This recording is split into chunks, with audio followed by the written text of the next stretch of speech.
J'espère que vous allez bien, j'espère que vous vous portez bien, j'espère que votre santé est au top.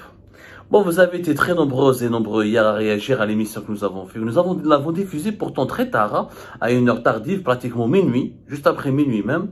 Cela ne vous a pas empêché de nous rester fidèles et je vous remercie énormément. Vous êtes connectés tout le temps. La grande communauté d'Algérie part est connectée partout sur toutes les plateformes pour nous suivre, pour commenter nos vidéos, nos émissions, nos articles.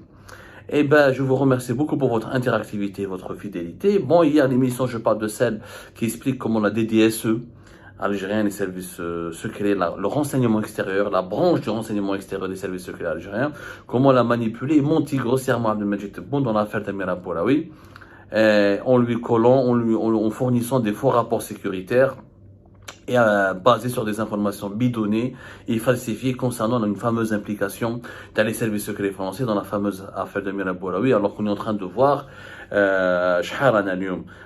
une semaine de garde à vue pour la plupart, pour les 4 suspects pratiquement dans l'affaire Mira Boulaoui, mais ce sont que des Algériens. Elle a utilisé le passeport de sa mère ou elle a trompé la vigilance des éléments de la police aux frontières. L'enquête menée par la gendarmerie algérienne n'a déterminé, n'a identifié aucun espion qui aurait aidé Amira Boulaoui. Mais je vais vous dire les défaillances des services de sécurité. On a envie de comprendre qu'est-ce qu'il attend pour réclamer des comptes et couper des têtes. Tebboune رئيس جمهورية مسؤولية تاريخيا واخلاقيا حتكون عندك مسؤوليه كبيره. التاريخ راه يسجل l'histoire jugera que M. Tebboune est en train de prendre à la légère les défaillances sécuritaires. Il y a des défaillances sécuritaires à très haut niveau dans notre pays. Les récentes affaires qui ont éclaté l'actualité algérienne, que ce soit l'affaire Algéripar, soit l'affaire Amira Boulaoui, que ce soit l'affaire تاع البارح, soit البارح خرجوا une nouvelle affaire.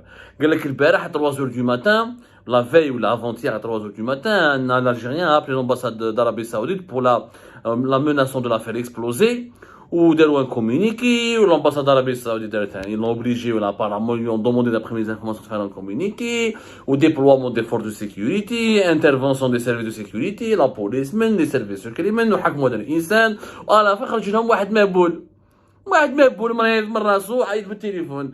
يعني franchement, quelqu'un qui veut faire du terrorisme, soyons sérieux, quelqu'un qui veut faire du terrorisme, il appelle à 3h du matin pour prévenir ses victimes, mais il va faire un attentat.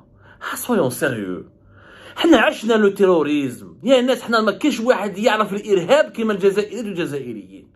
Il n'y a pas un peuple qui connaît mieux les notions, les dessous, les dangers, les méfaits, les tromperies, les ruses du terrorisme comme les Algériens et les Algériens après avoir vécu ce que nous avons vécu pendant la décennie noire, durant la décennie des années 90. Comment peut-on croire que quelqu'un au téléphone il menace de faire exploser l'ambassade d'Arabie Saoudite? Bien sûr qu'il fallait l'interpeller, bien sûr qu'il fallait vérifier, bien sûr qu'il fallait faire une enquête, mais de la médiatiser, faire un communiqué ou déployer un dispositif sécuritaire impressionnant ou lire ce communiqué à la télévision algérienne et diffuser massivement cette information sur les réseaux sociaux, c'est débile. En fait, de notre point de vue, du point de vue de la logique, c'est débile parce qu'il s'agit d'une non-affaire. Encore une fois, une non-affaire. Quelqu'un qui a des troubles psychiatriques, qui s'en est pris à l'ambassade d'Arabie Saoudite parce que je ne sais pas qu'est-ce qu'il a contre l'Arabie Saoudite ou qu'est-ce qu'il a contre les Saoudiens et les Saoudiens. C'est un problème, il a un problème de trouble psychiquement, il est troublé. Mais du point de vue logique et rationnel, on n'en fait pas une affaire. On ne fait même pas une annonce médiatique sur une telle affaire.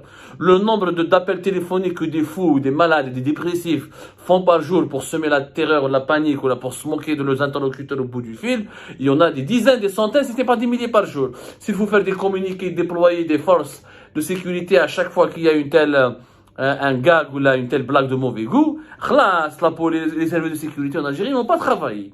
En réalité, comme dans l'affaire Amira Boulaoui, comme dans l'affaire d'Algérie par au début, fin janvier 2023, la réalité c'est que des services de sécurité, pour maquiller leurs défaillances, encore une fois pour passer sous le silence leur incompétence et l'incompétence de leur commandement actuel, et je parle de tous les services de sécurité, mais quand je fais en les islah, ils sont en train de faire du n'importe quoi. Nous sommes devenus un théâtre. يعني كما نقولوا زمان جدودنا سينما تاع الحيط. الناس يضحكوا علينا. واللي الناس اللي ما تاع les projections. Dans les années 70, nos ancêtres, nos grands-parents ou là, nos parents, ils regardaient des films humoristiques au milieu des villages et des villes, à travers des films pour des projections cinématographiques, où il y a des pièces de théâtre. C'est du burlesque, c'est du surréalisme totalement absurde. Les services de sécurité sont mal gérés dans notre pays. حكينا البارح على دي دي اس او وقلنا باللي انا شخصيا جو m'attaque pas المهنه الجبار ما نعرفوش parce qu'on Algérie encore une fois les gens ne comprennent pas surtout en ce qui concerne notre travail à nous sur Algérie Part, on ne personnalise pas les problèmes et on n'a pas une dent contre un haut responsable et on n'a pas une animosité personnelle. Nous on défend l'intérêt général. Nous ce qui nous intéresse c'est les situations, pas les personnes. Quand nous avons dénoncé le patron de la DGSN, c'est parce qu'il y avait des situations immorales et scandaleuses et déplorables et qui menaçaient la sécurité nationale. Quand hier on a dénoncé la direction de la DDSE et son amateurisme et ses échecs et ses manipulations grotesques dans l'affaire d'Amira Bouraoui, c'est pas parce que on a une dent contre Mohamed Jabbar. ما نعرفه مثل اللي به في العس ما كنت معاه البقلاوه مهند جبار واش مفو دو لوي هو انسان كبير هذا في عمره قريب 80 ans راهو هنا اليوم غدو ما راهوش هنا mais l'Algérie est censée être éternelle. La direction de la DDSE, elle est complètement divisée, elle est prise en otage par des personnes qui n'ont rien à voir avec de l'enseignement extérieur, qui n'ont pas les compétences requises. La preuve, peut-être l'enquête à Amira Bouraoui. Warrah le colonel français. Les récits médiatiques et les fantasmes propagandistes qui ont été diffusés massivement durant plus d'une semaine. Amira Bouraoui aurait été aidée par les services secrets français depuis l'Algérie. Elle aurait eu des contacts avec des colonels, les officiers des services secrets français. C'est un agent de la France. Et ils veulent, rappelez-vous du communiqué, le 9, je crois que c'était le 9 ou le 9 février 2023. Les barbouzes, où on parle de barbouzes français qui prépareraient une baie de cochon, une opération comme la baie de cochon, un débarquement militaire pour déstabiliser le régime, pour renverser le régime algérien. Malabelish, ou Hadrou, ou Derou. À la fin, qu'est-ce qui s'est passé? Rien. Amira Bouraoui a juste utilisé le passeport de sa mère de 71 ans pour fuir. Elle a arnaqué les renseignements généraux de la DGSN, de la police algérienne, qui n'ont pas su comment la surveiller, ni comment la retracer, ni comment la localiser, ni comment déjouer son plan de fuite. Elle a arnaqué les gardes frontières qui sont à la gendarmerie nationale.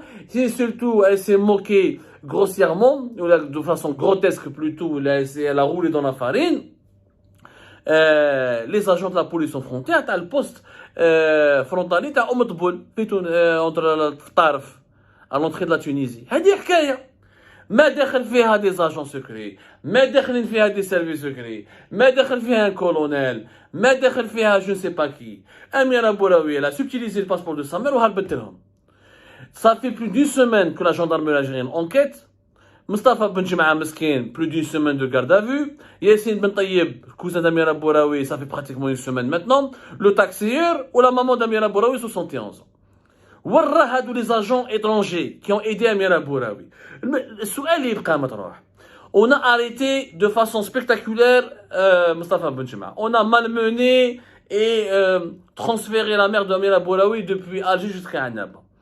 Mais les responsables des services de sécurité, qui sont à l'origine de toutes les défaillances qui expliquent qu'une femme a pu violer une ISTN avec une facilité déconcertante en utilisant le passeport de sa mère. Les responsables de ces services de sécurité, pourquoi une personne a été sanctionnée? Là, le policier, t'as la police aux frontières, celui qui a cacheté le passeport à la maman d'Amira Bouraoui et qui n'a même pas contrôlé l'identité de la personne titulaire de ce passeport. Pourquoi lui n'a pas été... C'est une défaillance, c'est une grave erreur.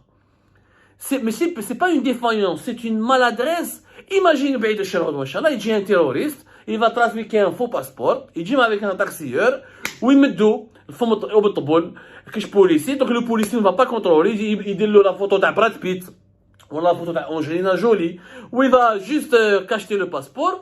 والارهابي هذاك يدخل للجزائر ويخرج من الجزائر واحد يدير كاش لي زاتونطا بعيد الشر ونعيشوا دون دي زاكسيون تري غراف وعلى هذا البوليسي تاع طبول pourquoi il n'a pas été convoqué علاه ترفدوا في مصطفى بن جمعه journaliste qui n'a rien à voir qui est lui-même placé sous ISTN et qui n'a strictement aucun lien ni de près ni de loin avec la tentative de fuite voilà la tentative réussie avec l'opération de fuite, l'opération spectaculaire d'Amir Abouraoui qui a fui vers la Tunisie, où les policiers qui étaient en mission